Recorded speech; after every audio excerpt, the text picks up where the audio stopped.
जय हिंद दोस्तों, मैं रमनदीप आप सभी का पीसीएस अभ्यास के इस यूट्यूब प्लेटफॉर्म पर स्वागत करता हूं। दोस्तों, आज की जो हमारी क्लास है ये जो हम लोग 15,000 एमसीक्यू जो कि यूपी पीसीएस के एग्जाम के पॉइंट ऑफ व्यू से और आरओ के एग्जाम के पॉइंट ऑफ व्यू से बेहद इंपॉर्टेंट 15,000 एमसीक्यूज हैं, उन सबको हम लोग टारगेट करके आगे बढ़ रहे हैं। और इस सीरीज के अंतर्गत जो आज की हमारी क्लास है वो लेक्चर नंबर 11 है। ध्यान दीजिएगा, हिस्ट्री और पॉलिटी, अगर इन दोनों सब्जेक्ट क्लासेस को कंबाइन कर दिया जाए तो आज हमारे 11वें नंबर की यहाँ पर क्लासेज आप लोगों की चल रही है। ठीक है, आज का हमारा टॉपिक क्या है? आज हम यहाँ पर जो टॉपिक डिस्कस करने जा रहे हैं उसको हम लोग उद्देशिका के नाम से जानते हैं, या फिर मैं इसको कहूँ तो आप लोग इसको इंग्लिश में प्रीएम्बल के नाम से जानते होंगे। ठीक है, प्रीएम्बल के नाम से जानते होंगे। हिंदी में इसके बहुत सारे अन्य नाम भी है, जैसे किसी को हम लोग प्रस्तावना भी कहते हैं, इसी को हम लोग प्रस्तावना भी कहते हैं, इसी को हम लोग आमुख भी कहते हैं। कई बार ऐसे ही पूछा जाता है कि भाई संविधान का आमुख सुनाओ, तो बहुत सारे लोग कहते हैं भाई आमुख क्या, तो मुझे पता ही नहीं है और तैयारी कर रहे हैं हिंदी मीडियम में। ठीक है, तो ये गलती नहीं करनी है, ध्यान समझना। प्रीएम्बल जो कि एक इंग्लिश वर्ड है, इसी का हिंदी में 3 नाम बनता है। एक हम लोग उद्देशिका कहते हैं, एक हम लोग प्रस्तावना कहते हैं और एक को हम लोग आमुख कहते हैं। ठीक है, तो अगर आपसे एग्जाम में या तो उद्देशिका, प्रीएम्बल, प्रस्तावना, आमुख इनमें से किसी भी शब्द पर प्रश्न आए तो ये बात बहुत क्लियर रखना कि प्रश्न पूछा क्या जा रहा है, पहली बात। दूसरी बात, देखो मैंने पिछली क्लास में आप लोगों से एक बात बहुत क्लियर बोली थी कि जो प्रीएम्बल है वो प्रीएम्बल आप लोगों को शब्द बाय शब्द याद होना चाहिए। जो आप लोगों का एक पूरा उद्देशिका प्रस्तावना दी गई संविधान के अंतर्गत, वो पूरी प्रस्तावना का हर एक शब्द आपको उसी क्रम में याद होना चाहिए। ये बेहद इंपॉर्टेंट पॉइंट था और मैंने आप लोगों से एक रिक्वेस्ट और किया था कि अगर आप लोग उसको इंग्लिश में याद कर पाओ तो सबसे बेटर है।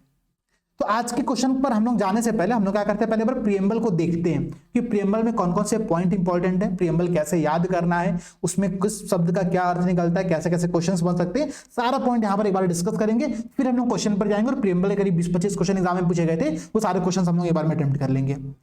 अच्छा, एक बात और बहुत क्लियर बता रहा हूं, मुझे पता है कि जो हमारी स्पीड चल रही है, जो हमने टारगेट स्पीड रखी है 150 डे के अकॉर्डिंग, उसके हिसाब से थोड़ी सी कमजोर स्पीड है, थोड़ी सी कम स्पीड है, लेकिन निश्चिंत रहना, मैं इस बात की गारंटी लेता हूं सिलेबस कंप्लीट होगा।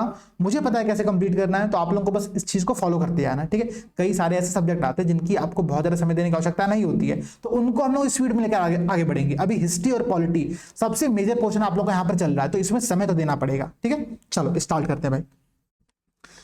पहला टॉपिक यहाँ पर क्या कह रहा है, मतलब प्रीएम्बल को अगर हम स्टार्ट करते हैं, पहले हम लोग हिंदी में पढ़ेंगे, फिर हम लोग इंग्लिश में आएंगे। ठीक है, याद करना। देखो मुझे तो याद है, मैं अगर आपको बता दूं यहाँ पर सामने, तो मैं अगर यहाँ पर हटा भी दूं ना प्रीएम्बल को, तो मुझे एक एक बात याद है कि हम भारत के लोग भारत को एक संपूर्ण प्रभुत्व संपन्न समाजवादी पंथ निरपेक्ष लोकतंत्रात्मक गणराज्य बनाने के लिए तथा इसके समस्त नागरिकों को, ठीक है, सामाजिक, आर्थिक, राजनीतिक, न्याय, विचार, अभिव्यक्ति, विश्वास, धर्म और उपासना की स्वतंत्रता, मुझे एक एक शब्द यहाँ पर याद है। हाँ, मेरी कमी है कि मुझे हिंदी में याद है, मुझे इंग्लिश में नहीं याद है। मैं भी आपको समझाऊंगा कि मैं इंग्लिश में याद करने के लिए बार बार आप लोगों से क्यों कह रहा हूं, क्योंकि कई बार एग्जामिनर जो होता है ना, वो इस बात को समझता है कि एस्पिरेंट ने ये गलती तो की होगी, और हिंदी मीडियम वाले बच्चे वहां पर मार खा जाते हैं। ठीक है, और कई बार जो एग्जामिनर तो वही अपनी तरफ मूर्खता कर देता है, वो क्या करता है भाई, वो हिंदी इंग्लिश ट्रांसलेशन ऐसा करता है कि मतलब क्वेश्चन की ऐसे की तैसी हो जाती है। इसी वजह से कई बार आयोग के पेपर में क्वेश्चन गलत हो जाते हैं। तो हम लोग को अपनी तरफ से करेक्ट रहना, अपनी तरफ से सही रहना, उसके लिए मैं आप लोगों से यहाँ पर बता रहा हूं कि प्रीएम्बल को इस प्रकार से पूरा याद कर जाना। ठीक है, देखो कैसे याद करना है। कहां से हम स्टार्ट करते हैं, हम भारत के लोग। ठीक है, अगर मैं इंग्लिश में आऊं तो यहाँ पर ध्यान दीजिएगा क्या कह रहा है, we the people of the India, we the people of India. हम यहां से स्टार्ट करते हैं संविधान की प्रस्तावना को। इसका मतलब ये हुआ कि इस पूरे संविधान का, पूरे कॉन्स्टिट्यूशन का जो पावर ऑफ सोर्स है, सोर्स ऑफ पावर है, ठीक है, वो क्या है, वो वी है, मतलब हम है। बात ध्यान समझना। पूरे ये क्वेश्चन भी कई बार एग्जाम में बन करके आता है कि संविधान के शक्ति का स्रोत क्या है, ठीक है, कॉन्स्टिट्यूशन के पावर का सोर्स क्या है, तो वो हम भारत के लोग, ये उसके सोर्स है। क्यों? क्योंकि यहाँ पर बहुत क्लियरली मेंशन है, आप ध्यान देना, यहाँ पर बहुत क्लियरली मेंशन है कि हम भारत के लोग भारत को ये बनाने के लिए और उसके समस्त नागरिकों को, ठीक है, कुछ अधिकार देने के लिए एक प्रस्तावना का निर्माण कर रहे हैं। तो कौन निर्माण कर रहा है, हम भारत के लोग निर्माण कर रहे हैं, इसलिए इसका पूरा सोर्स क्या हो गया, we the people of the India. पहला पॉइंट आप लोगों को ये ध्यान रखना है। आगे बढ़ते भाई, कह रहा है having solemnly resolve to constitute India into a, Bharat को क्या बनाना है हम लोग को यहाँ पर, तो भारत को जो चीज बनानी है उसके कुछ की टर्म्स है, जैसे कि संपूर्ण प्रभुत्व संपन्न, सॉवरन की बात यहाँ पर कर रहा है, समाजवादी मतलब सोशलिस्ट की बात कर रहा है, पंथ निरपेक्ष मतलब सेकुलर की बात कर रहा है, और लोकतंत्रात्मक गणराज्य मतलब डेमोक्रेटिक रिपब्लिक की बात कर रहा है। ये इसके कीवर्ड्स हैं। कई बार एग्जाम में क्वेश्चन बनकर के आता है, पता है क्या क्वेश्चन होता है, ध्यान समझिएगा, मैं आप लोगों को बहुत पॉइंट के हिसाब से यहाँ पर चल रहा हूं, तो आप लोग क्वेश्चन भी समझ में आया। क्वेश्चन ये बनकर क्या आता है कि वर्तमान में संविधान के अनुसार भारत की स्थिति क्या है, ठीक है, और वहां पर क्या करेगा, ये सारे शब्द आप लोगों को वहां पर दे देगा, ठीक है। पहला ऑप्शन लिखेगा आप लोगों का क्या कि भारत की स्थिति है सॉवरेन, सेकंड ऑप्शन लिखेगा भारत की स्थिति है सॉवरेन सोशलिस्ट, थर्ड ऑप्शन लिखेगा भारत की स्थिति है सॉवरेन सोशलिस्ट सेकुलर, चौथा ऑप्शन लिखेगा कि sovereign socialist secular democratic Republic. तो ध्यान रखना डी वाला विकल्प यहां पर सही है आप लोगों के लिए, आप लोग कंफ्यूजन मत पड़ा, ये बात एग्जैक्टली प्रीएम्बल में लिखी गई है, तो वहां से हम लोग लेकर के आते हैं। अच्छा, इस क्वेश्चन में एक बहुत की पॉइंट ये भी था, मैंने पूछा था कि प्रेजेंट टाइम में भारत की स्थिति क्या है। ध्यान रखना, जब संविधान का निर्माण किया गया था 1947 के ड्यूरेशन में, उस समय भारत की जो स्थिति थी वो आज की स्थिति से अलग थी, क्योंकि प्रीएम्बल में अमेंडमेंट किया गया है। आप लोगों को याद होगा कॉन्स्टिट्यूशन का जो 42nd अमेंडमेंट है जो कि 1976 के ड्यूरेशन में हुआ था, इसको हम लोग मिनी कॉन्स्टिट्यूशन भी कहते हैं, और यहीं पर संविधान की प्रस्तावना में 3 शब्द जोड़े गए थे, ठीक है। 3 शब्द जो जोड़े गए थे ना, वो बहुत सारी चीजों को अलग डिफाइन करते। कौन कौन शब्द वहां पर थे, इस बात को भी समझ लेते हैं पर हम लोग यहाँ पर, ठीक है। वहां पर जो शब्द थे वो थे समाजवादी, मतलब सोशलिस्ट की यहाँ पर बात कर रहा है, कह रहे पंथ निरपेक्ष मतलब सेकुलर की बात कर रहा है, और इसके अलावा एक टर्म यहाँ पर जोड़ा गया उसको हम कहते हैं अखंडता, ठीक है। तो राष्ट्र की पहले एकता थी, अब यहाँ पर राष्ट्र की एकता और अखंडता कर दिया गया, ठीक है।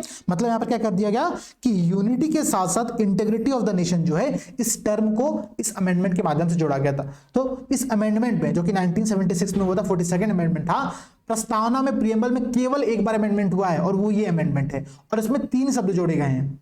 वो तीनों शब्द याद रखना, समाजवादी, पंथ निरपेक्ष, अखंडता, ठीक है, socialist, secular and integrity of the nation, ये 3 शब्द जोड़े गए हैं। तो कई बार ऐसे भी प्रश्न बनता है कि जब संविधान ओरिजिनल जब कॉन्स्टिट्यूशन बना था, जब मूल संविधान का निर्माण हुआ था, उस समय भारत की स्थिति क्या थी। तो ध्यान रखना, उस समय जो भारत की स्थिति थी वो ये थी, संपूर्ण प्रभुत्व संपन्न लोकतंत्रात्मक गणराज्य, मतलब सॉवरेन एंड डेमोक्रेटिक रिपब्लिक। उस समय सोशलिस्ट और सेकुलर का कॉन्सेप्ट प्रीएम्बल में नहीं था।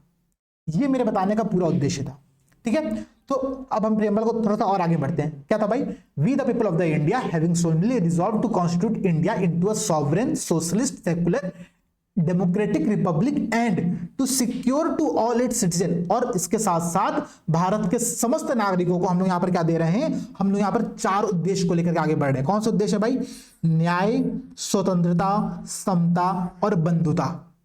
इंग्लिश में देखो भाई, जस्ट इसका इंग्लिश टर्म यहां पर क्या कह रहा है, जस्टिस, लिबर्टी, इक्वेलिटी और फ्रेटर्निटी।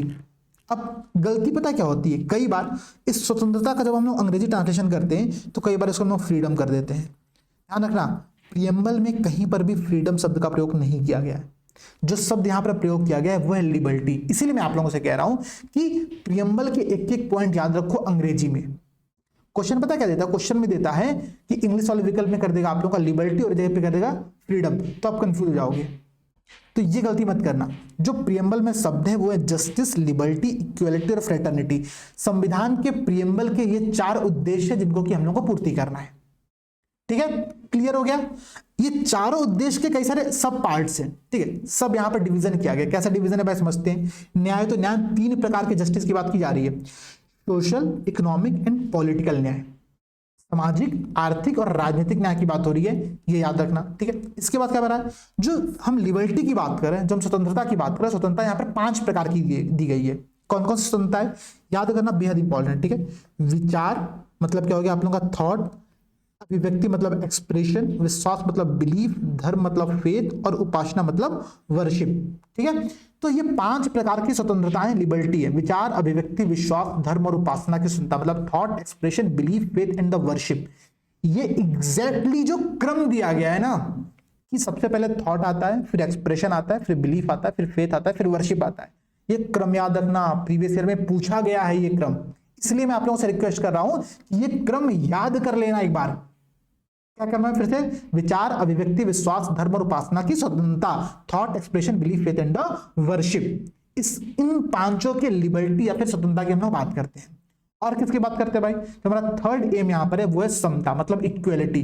किस प्रकार की इक्वलिटी, तो 2 प्रकार की इक्वलिटी की बात की जा रही है। कौन से 2 प्रकार की इक्वलिटी है भाई, एक इक्वलिटी आप लोगों की प्रतिष्ठा मतलब स्टेटस की, और दूसरी है अवसर की मतलब अपॉर्चुनिटी की, ठीक है। तो equality of status end of opportunity मतलब प्रतिष्ठा और अवसर की समता प्राप्त कराने के लिए तथा उन सब में मतलब सभी नागरिकों में व्यक्ति की गरिमा, ध्यान रखना, व्यक्ति की गरिमा और राष्ट्र की एकता और अखंडता मतलब unity and integrity of the nation, इस बात को सुनिश्चित करने वाली बंधुता को बढ़ाने के लिए हम दृढ़ संकल्प होकर के अपनी इस संविधान सभा में, कॉन्स्टिट्यूशनल असेंबली में, आज तारीख जो डेट हमारी है जिस दिन इस कॉन्स्टिट्यूशन प्रीएम्बल को साइन किया गया था, वो डेट क्या है? 26 नवंबर 1949। ठीक है, ये कौन सा सेशन था आप लोग बता सकते हो कमेंट में। ठीक है, 11th सेशन था, टोटल 12th सेशन आप लोग के हुए थे कॉन्स्टिट्यूशन असेंबली के। ये 11वां सत्र था जिसके अंतर्गत इस पर साइन किया गया था। ठीक है, ये टॉपिक हमने सबसे पहले जब हम लोग क्लास स्टार्ट किया था लेक्चर नंबर 1 या 2 के अंतर्गत इस टॉपिक को डिस्कस किया था। तो डेट क्या है? डेट बहुत इंपॉर्टेंट है, 26 नवंबर 1949। अब इसी डेट को ना यह क्या कह रहा है, विक्रमी संवत के अकॉर्डिंग बता रहा है। क्या विक्रम संवत बता रहा है? मिति मार्गशीर्ष शुक्ला सप्तमी संवत 2006 विक्रमी। याद होता है अच्छी बात है, नहीं याद होता छोड़ दो, कोई दिक्कत नहीं है। ठीक है, इतना इग्नोर किया जा सकता है, मैं इस बात को स्वीकार करता हूं क्योंकि मुझे आज तक नहीं याद हुआ। ठीक है, कि मिति मार्गशीर्ष शुक्ला सप्तमी संवत 2006 विक्रमी को एतद द्वारा इस संविधान सभा को, अब ध्यान देना, इस संविधान को मतलब इस कॉन्स्टिट्यूशन को हम क्या कर रहे हैं? 3 चीजें कर रहे हैं। ये 3 कीवर्ड बेहद इंपॉर्टेंट है। ठीक है, क्या कर रहे हैं हम लोग अंगीकृत, अधिनियमित और आत्मार्पित करते हैं। मतलब हम लोग हियर बाई, ठीक है, adopt, enact and give to ourselves, आत्मार्पित कर रहे हैं। अडॉप्ट कर रहे हैं मतलब अंगीकृत कर रहे हैं, इनेक्ट कर रहे हैं मतलब अधिनियमित कर रहे हैं, और गिव टू अवरसेल्व्स मतलब आत्मार्पित कर रहे हैं, खुद को समर्पित कर रहे हैं। ये हमारे संविधान सभा के अंतर्गत जो प्रस्तावना है, जो प्रीएम्बल है, वो इन सारी बातों को बताती है। ठीक है, देखो प्रीएम्बल इंपॉर्टेंट क्यों ना, आपको पता है कई सारे जो विशेषज्ञ लोग थे, कई सारे जो कॉन्स्टिट्यूशन पढ़े हुए लोग थे, लॉ वाले लोग थे, कानूनविद थे, उन्होंने प्रीएम्बल को बहुत कुछ यहाँ पर टर्म्स दिए, बहुत सारे बातें बताए कि ये जो प्रीएम्बल है वो इस प्रकार से जाना सकता है। जैसे कि आपको कुछ एग्जाम्पल देता हूँ। जो हमारे एक आपने नाम सुना होगा उनका, ठीक है, उनका नाम था पालकीवाला जी। ठीक है, तो पालकीवाला जी ने, यहाँ पर मैं लिख दे रहा हूँ, ये भी कई बार एग्जाम में क्वेश्चन बन करके आता है। जो पालकीवाला जी थे, पालकीवाला जी ने प्रीएम्बल को संविधान का परिचय पत्र कहा है। क्या कहा है? परिचय पत्र। तो हिंदी मीडियम वाले तो बहुत इजीली याद कर लोगे, पी से पालकीवाला, पी से परिचय पत्र। ठीक है, तो पालकीवाला ने इसको परिचय पत्र कहा, और कुछ लोगों ने इसको क्या क्या कहा है, पर उसको भी यहाँ पर हम लोग देखते हैं जल्दी जल्दी। ठीक है, देखो जैसे कि अगर मैं यहाँ पर आप लोगों को बताऊं तो एक व्यक्ति थे, ठीक है, संविधान सभा में उन्होंने बहुत महत्वपूर्ण भूमिका निभाई थी, सर अल्लादी कृष्णा स्वामी अय्यर। ठीक है, अब मैं पूरा उनका नाम तो यहाँ पर नहीं लिख पाऊंगा, मैं आप लोग लिख दे रहा हूँ अय्यर जी। ठीक है, सर अल्लादी कृष्णा स्वामी अय्यर, इन्होंने क्या कहा? इन्होंने कहा कि जो संविधान का प्रीएम्बल है वो हमारे दीर्घकालीन सपनों का एक विचार है। मतलब समझना, जो संविधान सभा में शामिल लोग थे ना, जो वहां पर व्यक्ति थे, उन व्यक्तियों ने किस प्रकार का भारत का निर्माण हो उसकी कल्पना प्रस्तुत की थी, और वही कल्पना है आपकी प्रीएम्बल। यहां पर देखो, यहाँ पर सारी बातें लिखी है। हम क्या लिखे भाई? हमारा भारत कैसा होना चाहिए? तो एक संपूर्ण प्रबुद्ध संपन्न, मतलब एक सॉवरेन, सोशलिस्ट, सेकुलर। सोशलिस्ट और सेकुलर ये दो टर्म उस समय शामिल नहीं किए गए थे, लेकिन समझना सेकुलर के कॉन्सेप्ट हमारे कॉन्स्टिट्यूशन में बहुत पहले से थे। आप फंडामेंटल राइट देखो ना यार, 25 to 28 क्या कहता है? सिंपल सी बात कहता है कि हम अपने देश के हर व्यक्ति को, जो चाहे उसका धर्म कुछ भी हो, उसको धर्म मानने की स्वतंत्रता देते हैं। तो सेकुलर का भले शब्द प्रीएम्बल में प्रयोग ना किया गया था, लेकिन सेकुलर हम यहाँ पर कॉन्स्टिट्यूशन हमारा था, तो उनके लिए दीर्घकालीन सपना था।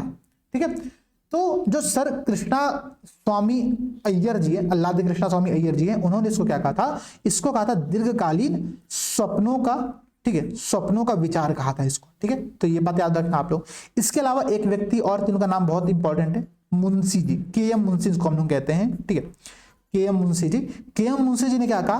के.एम. मुंशी जी ने कहा कि जो प्रीएम्बल है वो हमारा भविष्य फल है। ठीक है, हमारा क्या है? भविष्य फल। अब देखो याद करने को कुछ तरीका बता रहा हूं। मुंशी जी क्या कर रहे हैं? मुंशी जी कर रहे हैं भविष्य फल की बात, मतलब वो कुछ भविष्य पंचांग देख रहे हैं और बता रहे हैं कि हाँ भाई प्रीएम्बल आपका भविष्य फल है। पालकी वाला जी, तो पी से पालकी वाला, पी से परिचय पत्र, याद कर लेना। अय्यर जी क्या कह रहे हैं? अय्यर जी कह रहे हैं कि दीर्घकालीन स्वप्नों का एक विचार है। नाम ही कुछ ऐसा नहीं लग रहा, बहुत सांस्कृतिक नाम लग रहा है कि सर अल्लादी कृष्णा स्वामी अय्यर। अय्यर जी ने कहा कि ये हमारे दीर्घकालीन सपनों का एक विचार है। तो ये 3 नाम एटलीस्ट आप लोग याद करना, जिन्होंने प्रीएम्बल के बारे में कुछ इंपॉर्टेंट यहाँ पर स्टेटमेंट दिए। इनके स्टेटमेंट बेहद इंपॉर्टेंट है। ठीक है, तो ये स्टेटमेंट याद रख लो।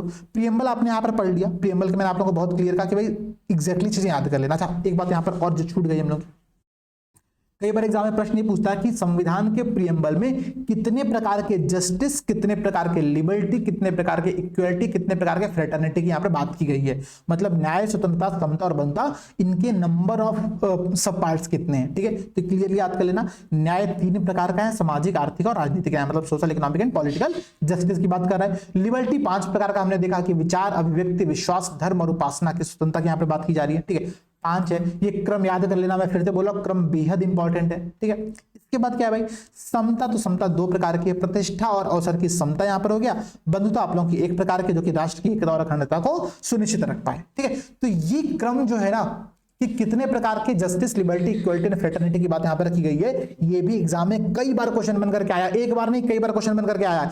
इसके अलावा ये जो मैंने अभी आप लोगों को यहां पर टॉपिक बताया कि के.एम. मुंशी जी ने क्या कहा था, भविष्यफल कहा था, पालकी वाला जी ने परीक्षा पत्र कहा था और अय्यर जी ने स्वप्नों का विचार कहा था, इस टॉपिक पर भी एग्जाम में क्वेश्चन बन करके आया हुआ है। मैं आपसे आपको प्रियम्बल डिस्कस कर रहा हूं, उसका मतलब बिल्कुल ये नहीं है कि ये मैं अपने मन से आपको कुछ कॉन्सेप्ट और कुछ नए फैक्ट बता रहा हूं, मैं केवल वही फैक्ट आपको बता रहा हूं जो कि आपको याद करने हैं। तो क्लास को बहुत अच्छे से समझो। अगर आपको लगता है सर क्लास में देख नहीं पा रहा हूं, ठीक है, इतना गंदा सर चेहरा मैं कैसे देखूं किसी का, आप ईयरफोन लगा लो, क्लासेस को सुनो। ठीक है, हाँ मेरी आवाज नेहा कक्कड़ जैसे नहीं है, लेकिन आवाज इतनी है कि आपको चीजें याद हो जाएंगी, समझ में आ जाएंगी। ठीक है, तो कोशिश करो कि आपको इस पूरी क्लासेस का बेनिफिट मिले। ठीक है, याद हो गया कुछ पॉइंट मैं आप लोगों को यहां पर और बताता हूं जो कि बेहद इंपॉर्टेंट है। जैसे कि अगर मैं प्रियम्बल के बारे में आप लोगों को बताऊं तो प्रियम्बल के ना देखो, जो हमारा प्रस्तावना है, ठीक है, जो हमारी प्रस्तावना है, इस प्रस्तावना को सबसे पहले, ठीक है, इस प्रस्तावना को सबसे पहले पंडित नेहरू जी के द्वारा क्या किया गया था, प्रस्तुत किया गया था। कब प्रस्तुत किया गया था, वो डेट है। अच्छा, जिसको प्रस्तुत किया गया था सब लोग ऑब्जेक्टिव रेजोल्यूशन के नाम से जानते हैं, उद्देश्य प्रस्ताव के नाम से जानते हैं, और यही बाद में चल करके प्रस्तावना बनती है। ठीक है, एक पॉइंट यहां पर आप लोग और नोट कर लो, पूरे विश्व में सबसे पहली बार जब प्रस्तावना का कॉन्सेप्ट स्टार्ट हुआ ना, कॉन्स्टिट्यूशन में प्रियम्बल का कॉन्सेप्ट स्टार्ट हुआ, तो वह अमेरिका से, हमने अमेरिका से ही प्रियम्बल के कॉन्सेप्ट को अपने यहां पर स्वीकार किया है।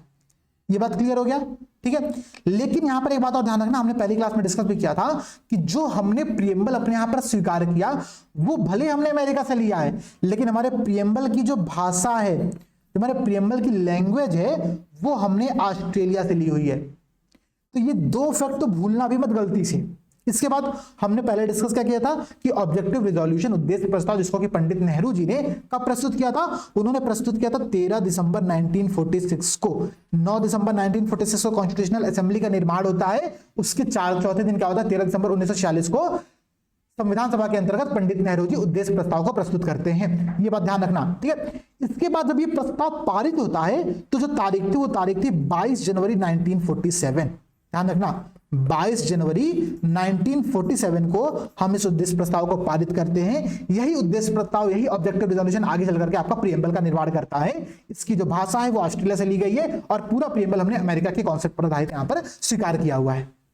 एक बहुत बेसिक पॉइंट हो गया। अब कुछ यहां पर इंपॉर्टेंट पॉइंट आप लोग यहां पर और याद करो। ठीक है, इंपॉर्टेंट पॉइंट क्या है भाई, मैंने आपसे पहला क्वेश्चन ये पूछा था ना कि संविधान के पावर का सोर्स क्या है, सोर्स ऑफ पावर क्या है, ठीक है, अधिकार का स्रोत क्या है, तो वो है हम, मतलब we the people of the India.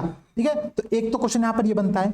Second जो यहां पर क्वेश्चन ये बनता है कि जो भारत की वर्तमान प्रकृति है वो क्या है। ठीक है, भारत की वर्तमान प्रकृति क्या है, तो sovereign, socialist, secular, democratic Republic, संपूर्ण प्रभुत्व संपन्न, समाजवादी, पंथ निरपेक्ष, लोकतंत्रात्मक गणराज्य, ये हमारे भारत की वर्तमान प्रकृति है, जिसको कि 1976 में 42nd अमेंडमेंट के माध्यम से संशोधित करके बनाया गया था। क्या 3 शब्द जोड़े गए तो उसमें वो तीनों शब्द आपकी जुबान पर होने ही चाहिए, सोशलिस्ट, सेकुलर और इंटीग्रिटी, मतलब अखंडता की यहां पर बात की जा रही है। ठीक है, अच्छा मैं थोड़ा फेस को गायब करता हूं, भूत बन के रहने से अच्छा है। ठीक है, चलो देखो हमारे यहाँ पर बारिश हो रही है, बहुत मतलब अच्छी मौसम बन गया इस समय।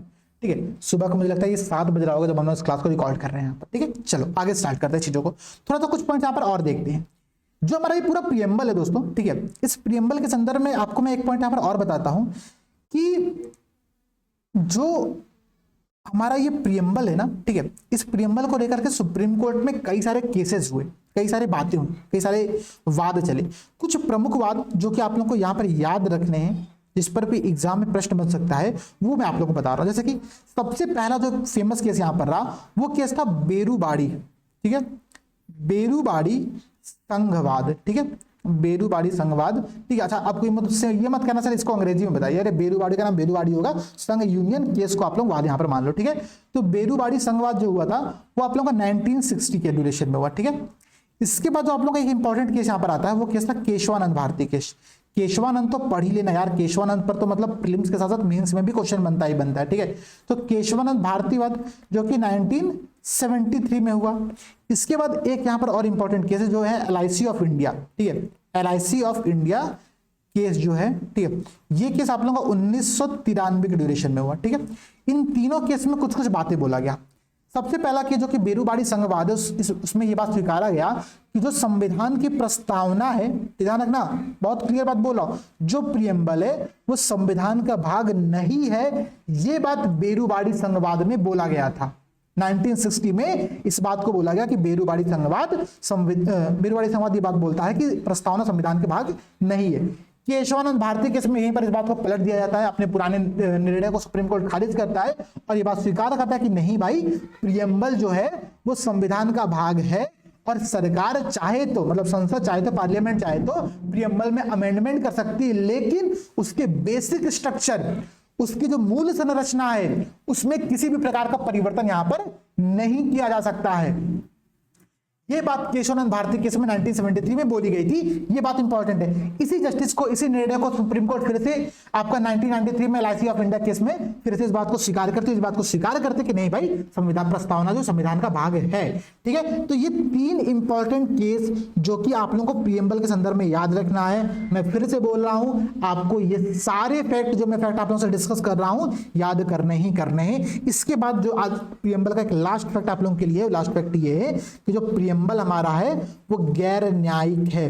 गैर न्यायिक से मेरा मतलब ये है कि इस प्रियम्बल के आधार पर किसी बात को सुप्रीम कोर्ट में चुनौती नहीं दी जा सकती है, चैलेंज नहीं किया जा सकता है, ठीक है। ये बात ध्यान रखना, संविधान के प्रस्तावना की जो नेचर है, जो प्रकृति है, वो गैर न्यायिक है। इसके साथ ही साथ जो प्रियम्बल है वो न तो विधायिका का, न तो पार्लियामेंट का, न तो लेजिस्लेचर का कोई शक्ति का स्रोत है और ना ही ये किसी भी प्रकार से शक्तियों पर प्रतिबंध लगाता है। ये तीन पॉइंट आप लोगों को नोट करना है कि प्रियम्बल विधायिका की शक्ति का स्रोत नहीं है, प्रियम्बल किसी भी प्रकार से किसी के शक्ति पर प्रतिबंध नहीं लगाता है, प्रियम्बल गैर न्यायिक है, ठीक है, नॉन जस्टिसेबल है, मतलब इसके आधार पर किसी बात को चुनौती नहीं दी जा सकती है, ये बात ध्यान रखना। हाँ, प्रियम्बल एक काम करता है, प्रियम्बल करता यह है कि प्रियम्बल के आधार पर सरकार या पार्लियामेंट या फिर सुप्रीम कोर्ट किसी बात को डिफाइन कर सकती है, परिभाषित कर सकती है कि हाँ भाई, प्रियम्बल में चूंकि ये बात लिखी है तो ये बात सही होगी, ठीक है, माना जा सकता है उसको ऐसा। तो ये बात यहां पर हो सकता है, ये बात ध्यान रखना, ठीक है। तो ये प्रियम्बल के संदर्भ में कुछ इंपॉर्टेंट पॉइंट थे, कुछ इंपॉर्टेंट फैक्ट थे। मैं फिर से कह रहा हूं, ये सारे फैक्ट याद करना बेहद जरूरी है। चलो अब हम लोग क्वेश्चन से स्टार्ट करते हैं, ठीक है। अब हमारी जो स्पीड रहेगी आज के क्वेश्चन को अटेम्प्ट करने की वो अच्छी खासी स्पीड रहेगी, क्योंकि हमने प्रियम्बल का एक अच्छा खासा पोर्शन यहाँ पर क्या कर लिया है, कवर कर लिया है, ठीक है। चलो भाई देखो, पहला जो हमारे यहाँ पर स्टेटमेंट दे रहा है दोस्तों, पहला स्टेटमेंट यहाँ पर क्या दे रहा है, कह रहा है कि संविधान के प्रियम्बल के संदर्भ में, उद्देशिका के संदर्भ में कुछ स्टेटमेंट दिए गए। इन स्टेटमेंट के बेसिस पर आप लोगों को बताना कि निम्नलिखित में से कौन सा स्टेटमेंट यहाँ पर सही है। 4 स्टेटमेंट है, 2009 में ये क्वेश्चन यूपी पीसीएस ने पूछा हुआ था, तो क्वेश्चन पर हम यहाँ पर क्या करेंगे, थोड़ा सा ध्यान देंगे, ठीक है। देखो भाई, पहला स्टेटमेंट यहाँ पर दे रहा है कि पंडित नेहरू जी, ठीक है, अभी हमने डिस्कस भी किया कि पंडित नेहरू जी ने उद्देशिका प्रस्ताव, मतलब समझ लो ऑब्जेक्टिव प्रस्ताव जो है इसको उद्देशिका के लिए प्रस्तुत किया था, ठीक है। पंडित नेहरू के द्वारा प्रस्तुत ऑब्जेक्टिव प्रस्ताव, ऑब्जेक्टिव रेजोल्यूशन फाइनली प्रियम्बल का रूप लेता है। ये बात हमने डिस्कस किया था, मैंने आप लोगों से बात कहा भी कि हाँ भाई ये बात सही है। 13 दिसंबर 1946 को इसको प्रस्तुत किया जाता है, 22 जनवरी 1947 को इसको साइन स्वीकार किया जाता है, और आगे चल करके जब प्रियम्बल का निर्माण होता है तो इसी को हम लोग जब कॉन्स्टिट्यूशन का निर्माण होता है तो इसको हम लोग प्रियम्बल मानते हैं, ठीक है। तो पहला स्टेटमेंट तो सही है। सेकंड स्टेटमेंट क्या कह रहा है कि इसकी प्रकृति न्याय योग्य नहीं है, नॉन जस्टिसिएबल, ठीक है, ये स्टेटमेंट भी सही है। मैंने आपसे डिस्कस किया ना कि गैर न्याय प्रकृति का हमारा ये पार्ट है यहाँ पर आप लोगों का, ठीक है, गैर न्याय प्रकृति का यहाँ पर ये पार्ट है, तो इस बात को भी याद कर लेना। अगला कह रहा है कि इसमें संशोधन नहीं किया सकता है। अरे ये स्टेटमेंट तो गलत होगा ही भाई। 42nd अमेंडमेंट कहाँ गए आप लोग? 1976 में जो किया गया था, 3 पॉइंट जोड़े गए थे, ठीक है, सेकुलर, सोशलिस्ट और आपकी इंटीग्रिटी, ठीक है, तो संशोधन तो किया गया है, तो थर्ड स्टेटमेंट तो गलत है ही। अब जैसे ही थर्ड स्टेटमेंट आप लोगों को गलत हुआ, आप यहां पर क्या करो, 2 ऑप्शन एलिमिनेट कर दो। आपके सामने क्या बचा? 2 ऑप्शन बचा। चौथा स्टेटमेंट पढ़ना पड़ेगा, पढ़ लेते हैं क्या कह रहा है। चौथा कह रहा है कि संविधान के विशिष्ट प्रावधानों को यह रद्द नहीं कर सकता है, ये ओवरराइड नहीं कर सकता। मैंने कहा ना, ये बात सही है, ये किसी भी प्रकार का प्रतिबंध किसी के ऊपर नहीं लगाता है, ओवरराइड नहीं करता है, तो ये बात सही है। चौथा स्टेटमेंट यहाँ पर क्या हो गया आप लोगों का? सही हो गया, ठीक है। तो इसका आंसर क्या हो गया? 1, 2 एंड 4, ठीक है, 1, 2 एंड 4 यहाँ पर आप लोगों का सही क्वेश्चन बन गया, ठीक है। तो आई होप कि ये टॉपिक आप लोगों को समझ में आया होगा, ये क्वेश्चन आप लोगों को समझ में आया होगा। बहुत अच्छा क्वेश्चन था, बहुत इंटरेस्टिंग क्वेश्चन था, इसलिए मैंने आप लोगों से डिस्कस भी किया, ये क्वेश्चन आप लोगों को यहाँ पर याद रहे। अगला क्वेश्चन जो क्या कह रहा है, अगला क्वेश्चन कह रहा है कि 26 जनवरी 1950, 26 जनवरी 1950, जब हम लोग संविधान को फाइनली स्वीकार कर लेते हैं, उस दिन की बात कर रहा है। उस दिन कह रहा है कि भारत की जो कॉन्स्टिट्यूशनल स्टेटस था, वस्तुस्थिति थी, वो क्या थी जब संविधान लागू हुआ था। मैंने आप लोगों से क्या कहा कि प्रियम्बल में ये बात बहुत क्लियर कही गई है कि जो हमारा संविधान है, जो भारत की कंडीशन है, वो क्या है? वो सॉवरेन है, सोशलिस्ट है, सेकुलर है, डेमोक्रेटिक रिपब्लिक है। लेकिन इसमें से सोशलिस्ट और सेकुलर ये दोनों शब्द 1976 में जोड़े गए हैं। तो 1950 में जब संविधान को स्वीकार किया गया था, उस समय सॉवरेन डेमोक्रेटिक रिपब्लिक ये इसकी स्टेटस था, ठीक है। अब देख लो भाई कहां पर दे रहा है, ठीक है। पहले में कह रहा है डेमोक्रेटिक रिपब्लिक, नहीं भाई, सॉवरेन डेमोक्रेटिक रिपब्लिक था। सेकंड क्या कह रहा है? सॉवरेन लेकिन सेकुलर दे दिया यहां पर, ये भी गलत हो गया, इसको भी हटा दो भाई। और देखो क्या कह रहा है यहां पर, कह रहा है सॉवरेन डेमोक्रेटिक रिपब्लिक, ये स्टेटमेंट सही है, ठीक है। तो सी विकल्प यहां पर क्या हो गया आप लोगों का? सही हो गया। क्वेश्चन अटेम्प्ट करना समझाया ना, देखो 2 बार ये क्वेश्चन पूछा हुआ है, 2009 की पीसीएस में क्वेश्चन पूछा हुआ है और लोअर सबवाल एग्जाम में आप लोगों के 2008 में क्वेश्चन पूछा गया है, ठीक है। तो क्वेश्चन तो ऐसे ही आते हैं भाई एग्जाम में। अगला क्वेश्चन देखो फिर से, कह रहा है कि निम्नलिखित में से कौन भारत को सेकुलर राज्य वर्णित करता है? प्रियम्बल करता है भाई, सिंपल सी बात है। जो संविधान की प्रस्तावना है 1976 में अमेंडमेंट करके स्वीकार किया गया था कि जो हमारा कॉन्स्टिट्यूशन होगा वो सेकुलर होगा, पंथ निरपेक्ष होगा, ये बात यहां पर समझना, ठीक है। अगला क्वेश्चन देखो क्या कह रहा है कि संविधान के प्रियम्बल में सेकुलर, सोशलिस्ट ये शब्द कब जोड़े गए? 42nd अमेंडमेंट 1976, कई बार हमने याद कर लिया। अगला क्वेश्चन देखो, कह रहा है कि भारत के कॉन्स्टिट्यूशन के आमुख, अब समझना, यहीं पर मैं कह रहा था कि आमुख शब्द भी कई बार आ जाएगा। आप कहोगे सर ये आमुख क्या होता है? आमुख मतलब प्रस्तावना। मैंने आप लोगों से पहले ही डिस्कस कर लिया कि संविधान के संदर्भ में, प्रस्तावना के संदर्भ में या तो उद्देशिका बोलेगा, या तो प्रियम्बल बोलेगा, या तो प्रस्तावना बोलेगा, या तो आमुख बोलेगा। तो ये क्या है, यहां पर आमुख शब्द का प्रयोग कर रहा, तो कंफ्यूज मत होना। कह रहा है कि संविधान के आमुख मतलब प्रियम्बल का लक्ष्य क्या है, जो कि उसके सभी नागरिकों को सुनिश्चित किया जाएगा। 4 स्टेटमेंट है, जस्टिस, सामाजिक और आर्थिक न्याय, सही बात है। स्वतंत्रता मतलब विचार और अभिव्यक्ति की स्वतंत्रता की बात करें, विचार, अभिव्यक्ति, विश्वास, धर्म और उपासना, इनके लिबर्टी की बात होती है, सही बात है। अवसर की समानता, तो अवसर के साथ यहाँ पर प्रतिष्ठा की भी समानता थी, सही बात है, ठीक है। व्यक्ति की प्रतिष्ठा, ये 4 पॉइंट कह रहा है कि इनमें से कौन कौन से ऐसे पॉइंट है, कौन कौन से ऐसे फैक्ट हैं जो कि प्रियम्बल में उद्देश्य बनाए गए हैं, ठीक है। तो चारों बनाए गए हैं, मैंने इसीलिए कहा था कि वो चारों पॉइंट याद रखना, जो हमारे कॉन्स्टिट्यूशन असेंबली, जो कॉन्स्टिट्यूशन का जो हमारा प्रियम्बल है, उसके जो 4 टारगेट है। टारगेट क्या क्या है भाई, एक बार फिर से देख लो यहाँ पर। टारगेट यहाँ पर बहुत क्लियर है, जस्टिस, लिबर्टी, इक्वलिटी, फ्रेटर्निटी, न्याय, स्वतंत्रता, समानता और बंधुता, ये 4 टारगेट है। इन 4 टारगेटों की यहाँ पर बात कर रहा है, वो आप लोग यहाँ पर याद कर लेना, ठीक है। चारों सही था। अगला क्वेश्चन देखो, मैंने आपसे पहले डिस्कस कर दिया था, 2018 में क्वेश्चन पूछा हुआ यूपीपीएससी के, बहुत पुराना क्वेश्चन भी नहीं, बहुत अच्छा क्वेश्चन, बहुत नया क्वेश्चन है। कह रहा है जस्टिस मतलब न्याय, लिबर्टी मतलब स्वतंत्रता, समानता मतलब इक्वलिटी, ठीक है, और भ्रातृत्व मतलब फ्रेटर्निटी, इसके कितने कितने प्रकार प्रियम्बल में दिए गए हैं। मैंने क्या कहा था, 3 प्रकार का न्याय है, सामाजिक, आर्थिक और राजनीतिक न्याय। तो 3 प्रकार का आप लोगों का न्याय हो गया। फिर स्वतंत्रता कितने प्रकार की, लिबर्टी कितने प्रकार की है, तो 5 प्रकार की लिबर्टी है भाई, ठीक है। याद है कि आप लोग भूल गया, ठीक है, लिबर्टी याद है ना, कि विचार, अभिव्यक्ति, विश्वास, धर्म और उपासना की लिबर्टी। अंग्रेजी में अगर आप यहाँ पर देखोगे तो thought, expression, belief, faith and the worship, इन बातों को यहाँ पर समाहित कर रहा है कि लिबर्टी आपकी 5 प्रकार की है। इक्वलिटी कितने प्रकार की आप लोग, तो 2 प्रकार की है, एक स्टेटस की और एक अपॉर्चुनिटी की, ठीक है। तो यहाँ पर जो आप लोगों की ठीक है, इक्वलिटी दो प्रकार की होगी आप लोगों की, ठीक। और भ्रातृत्व मतलब फ्रेटर्निटी कितने प्रकार की, तो एक फ्रेटर्निटी ऐसी है जो कि राष्ट्र की एकता और अखंडता को सुनिश्चित कर पाए, ठीक है, तो एक प्रकार की फ्रेटर्निटी हो गया। तो ये बेहद इंपॉर्टेंट क्वेश्चन है, ध्यान रखना, एग्जाम में कई बार पूछा हुआ है। अगला देखो 2016 में क्वेश्चन पूछा हुआ था। अब आप कहोगे सर क्वेश्चन रिपीट नहीं करते हैं, क्वेश्चन रिपीट कैसे करते हैं, देखो यहां पर एग्जांपल दिया हुआ है। 2016 में क्वेश्चन पूछा गया कि कितने प्रकार की जस्टिस की बात की, कितने प्रकार के न्याय की बात की गई, इसका आंसर क्या होगा, 3। अब इस क्वेश्चन के बेसिस पर क्या आप इस क्वेश्चन का आंसर नहीं निकाल सकते हो, इस क्वेश्चन का आंसर नहीं निकाल सकते, बस सोचो कितना सिंपल क्वेश्चन था। 2016 में क्वेश्चन पूछा, उसी के बेस पर 2018 में क्वेश्चन आप लोगों से फिर से पूछा गया। उसमें कह रहा है कि न्याय कितने प्रकार का है, आपको पता है 3 प्रकार का, आपने 2016 में पढ़ा था, आप आंसर टिक कर दो, आंसर आ गया। आपको बाकी न भी पता हो ना, आपका आंसर बहुत इजीली यहां पर आ जाएगा। चीजें क्लियर हो रही है दिमाग में, मैं बार बार क्यों बोला कि प्रीवियस ईयर क्वेश्चन देखो भाई, देखो, बहुत जरूरी है प्रीवियस ईयर क्वेश्चन देखना। अगला क्वेश्चन देखो, कह रहा है कि निम्नलिखित में से कौन धर्मनिरपेक्ष, ठीक है, धर्मनिरपेक्ष शब्द का सही भाव व्यक्त करता है। सेकुलर शब्द का बहुत सही अर्थ कौन एक्सप्लेन करता है, इस बात को। देखो हमारा जो सेकुलरिज्म है, जो भारतीय सेकुलरिज्म है, वो जो वेस्टर्न सेकुलरिज्म है ना, उससे बहुत अलग है। मेंस के पॉइंट ऑफ व्यू से ये क्वेश्चन बार बार बनता है, ठीक है, कि भारतीय सेकुलरिज्म, इंडियन सेकुलरिज्म और वेस्टर्न सेकुलरिज्म क्या डिफरेंस है। देखो हमारे राज्य का कोई धर्म नहीं है, ये बात हम यहां पर स्वीकार करते हैं, ठीक है, हम इस बात को स्वीकार करते हैं हमारा राज्य का कोई धर्म नहीं है, लेकिन सभी धर्मों को हम अपने राज्य में क्या करेंगे, समान प्रश्न यहाँ पे प्रदान करते हैं। इस बात को समझना। तो सेकुलर का मतलब क्या हो गया कि भारत में राज्य का कोई धर्म नहीं है। 2005 में प्रश्न पूछा गया। फिर क्या कह रहा है कि कौन सा शब्द कॉन्स्टिट्यूशन के प्रीएम्बल में नहीं दिया गया है, नहीं दिया गया है, ठीक है। पहला है सॉवेरेनिटी, संप्रभुता की बात कर रहा है, ये दिया गया है। लोकतंत्रात्मक डेमोक्रेटिक, ये दिया गया है, ठीक है। पंथनिरपेक्ष सेकुलर, ये दिया गया। संघीय, संघीय फेडरेशन, ये शब्द कभी भी आपके प्रीएम्बल में शामिल नहीं है, तो ये बात ध्यान रखना। संघीय शब्द का प्रयोग संविधान के प्रीएम्बल में नहीं किया गया है। 2021 में क्वेश्चन पूछा हुआ है, देखो फिर से समझो, मैंने क्यों कहा प्रीएम्बल अगर आपको याद होता शब्द बाई शब्द, आप पढ़ करके तुरंत क्वेश्चन को अटेम्प्ट कर सकते थे।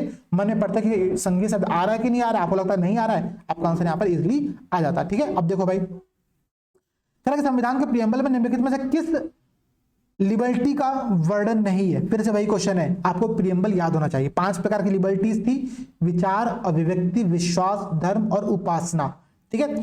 तो विचार, ठीक है, अभिव्यक्ति, विश्वास, धर्म और उपासना। आर्थिक लिबर्टी की बात यहां पर नहीं है, जबकि आर्थिक न्याय की बात किया गया है। सामाजिक, आर्थिक और राजनीतिक न्याय, ठीक है, social, economic and political justice की बात हमने की है, हमने लिबर्टी की बात यहां पर नहीं की है। तो बात समझना, डी विकल्प यहां पर आप लोगों का गलत है, ठीक है।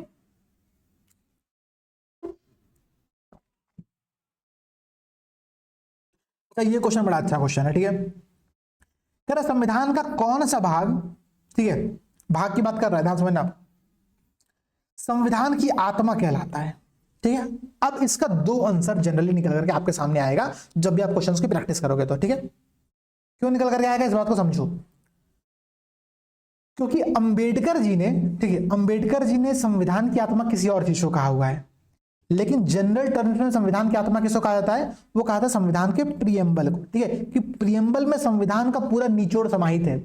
हमारा पूरा टारगेट क्या क्या है वो यहां पर प्रीएम्बल में दिया गया, ये बात यहां कहती है। लेकिन डॉक्टर अंबेडकर जी जो थे ना, ठीक है, डॉक्टर अंबेडकर जी ने, ध्यान रखना, भीमराव अंबेडकर जी के द्वारा संवैधानिक उपचारों का अधिकार, ठीक है, संवैधानिक उपचारों का अधिकार क्या हो गया, वो रिट वाला पूरा अधिकार हो गया, जब सुप्रीम कोर्ट और हाई कोर्ट को हम लोग मानते हैं, ठीक है। तो आर्टिकल 32 संवैधानिक उपचारों का जो अधिकार है उसको संविधान की आत्मा और हृदय कहा है। ये किसने कहा है, ये कहा है डॉक्टर अंबेडकर जी ने। तो कई बार क्वेश्चन ये बन करके भी आएगा कि डॉक्टर अंबेडकर जी ने, ठीक है, ध्यान समझना, डॉक्टर अंबेडकर जी ने संविधान की आत्मा किसको कहा है, तब आप इसका आंसर प्रीएम्बल नहीं टिक करोगे, तब आप टिक करोगे संवैधानिक उपचारों का अधिकार, जो कि यहां पर डी विकल्प है, ठीक है। लेकिन अगर इन जनरल क्वेश्चन पूछा जाए कि संविधान की आत्मा किसको कहा गया है, तो कहा गया प्रीएम्बल को। ये इस क्वेश्चन का डिफरेंस था, समझना। यहां पर देखो बहुत क्लियरली लिखा भी है कि लोक सेवा आयोग उत्तर प्रदेश ने भी इस प्रश्न का उत्तर प्रीएम्बल को ही माना है, ठीक है। लेकिन अगर यही प्रश्न अंबेडकर के संदर्भ में पूछा जाए, अंबेडकर जी के संदर्भ में पूछा जाए, तो इसका आंसर क्या होगा, संवैधानिक उपचारों का अधिकार होगा, आर्टिकल 32 होगा। ये बात यहां पर याद कर लेना आप लोग, बेहद अच्छा क्वेश्चन था, ठीक है। अगला क्वेश्चन देखो भाई, क्या कह रहा है, किस केस के अंतर्गत सर्वोच्च न्यायालय सुप्रीम कोर्ट ने सबसे पहले यह घोषित किया कि उद्देशिका संविधान का भाग नहीं है। मैंने कहा ना 3 केस मैंने आप लोगों को डिस्कस कराया अभी, बेरुवाड़ी, केशवानंद और LIC बनाम भारतवाद, ठीक है। तो बेरुबाड़ी जो केस था, उस केस में 1960 में सुप्रीम कोर्ट ने इस बात को स्वीकार किया कि प्रियम्बल संविधान का भाग नहीं है, जबकि इसके उल्टे केशवानंद भारती केस में इस बात को स्वीकार किया और अपने पहले के निर्णय को पलट दिया, अपने पहले के निर्णय को कैंसिल कर दिया, तो कहा कि नहीं भाई प्रियम्बल संविधान का भाग है। तो बेरुबाड़ी केस, केशवानंद भारती केस, ये दोनों केस का डिफरेंस समझना। 1960 में बेरुबाड़ी यूनियन केस हुआ था, जिस केस में इस बात को स्वीकार किया गया था कि प्रियम्बल संविधान का भाग नहीं है। बाद में 1973 में इस बात को पलट दिया गया था, ठीक है। तो इसका भी आंसर बहुत क्लियरली आप यहाँ पर याद रखोगे।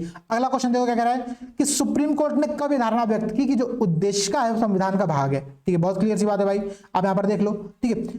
अच्छा, यहाँ पर देखो एक केस का नाम और दिया जो कि 2012 में पूछा गया था, ये केस भी आप लोगों को याद करना पड़ेगा, ठीक है। तो यहाँ पर कह रहा है मुंबई बनाम यूनियन ऑफ इंडिया, जो ये केस है, इस केस के अंतर्गत इस बात को सुप्रीम कोर्ट ने स्वीकार किया कि उद्देश्य का जो है वो संविधान का भाग है, ठीक है, ठीक है। ये बात समझना। अब देखो यहाँ पर तीन निर्णय हो गया। हमने क्या पढ़ा था, हमने बेरुबाड़ी संघ पढ़ा था, केशवानंद भारती पढ़ा था, एलआईसी ऑफ इंडिया केस पढ़ा था। यहाँ पर आप एक केस और नोट कर सकते हो, वो केस है बुम्बई वादवा केस, ठीक है, बुम्बई वाद केस। तो बुम्बई वाद केस में इस बात को स्वीकार किया गया कि जो आप लोगों का प्रियम्बल है वो संविधान का भाग है, ठीक है। तो ये तीनों केस में इस बात को स्वीकार किया गया। केवल बेरुबाड़ी वाले केस में इस बात को स्वीकार किया गया था कि इसका पार्ट नहीं है, ठीक है। तो ये बात याद रखना, ये फैक्ट एक बेहद इंपॉर्टेंट फैक्ट, एक नया फैक्ट यहाँ पर हम लोग को मिला क्वेश्चन सॉल्व करते हुए, तो हम लोग इस बात को यहाँ पर याद कर देंगे, ठीक है। अगला क्वेश्चन देखो क्या कह रहा है, कह रहा है कि निम्नलिखित विवादों में से किसमें सुप्रीम कोर्ट ने प्रियम्बल को भारतीय संविधान की मौलिक संरचना का भाग स्वीकार किया है। तो ऑब्वियसली केशवानंद भारती केस 1973 हमने डिस्कस किया था, ठीक है। भारतीय संविधान के प्रियम्बल में जिन आदर्शों एवं उद्देश्यों की रूपरेखा दी गई है उनकी व्याख्या कहां पर किया गया है, ठीक है। जिन आदर्शों और उद्देश्य कौन कौन से थे, 4 उद्देश्य हमने डिस्कस किया। हमने क्या डिस्कस किया कि जस्टिस, लिबर्टी, फ्रेटर्निटी, ठीक है, इक्वलिटी। आपने ये 4 उद्देश्य देखा ना, इन चारों उद्देश्यों को कहां पर डिफाइन किया गया है, तो बहुत क्लियर सी बात है, फंडामेंटल राइट और डीपीएसपी। इन्हीं दोनों को अगर आप मिला लोगे तो संविधान के प्रियम्बल के जो उद्देश्य है वो यहाँ पर समाहित हो जाते हैं, ठीक है। तो फंडामेंटल राइट और डीपीएसपी, इन दोनों को मिलाकर के क्या है आप लोगों का संविधान के प्रियम्बल के आदर्श उद्देश्यों को बताया गया है, ठीक है। क्लियर है। अगला क्वेश्चन देखो भाई क्या कह रहा है, अगला क्वेश्चन कह रहा है, ठीक है, अगला क्वेश्चन यहाँ पर क्या कह रहा है आप लोगों का, ठीक है। आमुख मतलब वही प्रियम्बल लागू नहीं होता न्यायालय में, सही बात है, गैर न्यायिक है आप लोगों का ये, ठीक है। और देखो क्या कह रहा है यहाँ पर, कह रहा है कि महत्वपूर्ण है और उसकी उपयोगिता है। प्रियम्बल महत्वपूर्ण डॉक्यूमेंट है, सही बात है भाई, उसकी उपयोगिता भी है। शासन करने के उद्देश्यों को लिखित करता है, सही है, उद्देश्य बताता है। कौन कौन से उद्देश्य, 4 प्रकार के उद्देश्य, जस्टिस, लिबर्टी, इक्वलिटी, फ्रेटर्निटी बताता है। संविधान के कानूनी अर्थ निर्णय में सहायता करता है, ठीक है, ये बात भी सही है। तो कानूनी अर्थ को समझने में ये हेल्प करता है, ये बात तो यहाँ पर सही है, ठीक है। तो देखो यहाँ पर लिखा भी हुआ है क्या कि सभी चारों कथन यहाँ पर क्या है, सत्य हैं, लेकिन इस क्वेश्चन के अंतर्गत कहीं पर भी ऐसा विकल्प नहीं दिया गया था जहां पर चारों स्टेटमेंट दिए गए थे, इसलिए इस क्वेश्चन का आंसर हम लोग नहीं मान सकते, ठीक है। अच्छा, ऐसे केस में आप लोग एक काम और कर सकते हो, जब भी आप क्वेश्चन पेपर का पहला पेज देखोगे ना, जहां पर इंस्ट्रक्शंस दिए रहते हैं, वहां पर एक बहुत अच्छा स्टेटमेंट लिखा रहता है कि दिए गए प्रश्न में सबसे उपयुक्त, सबसे जो करेक्ट विकल्प है ऑप्शन है उसको सेलेक्ट करो। करेक्ट विकल्प की बात ही नहीं कर रहा, सबसे जो करेक्ट विकल्प है उसकी बात कर रहा है।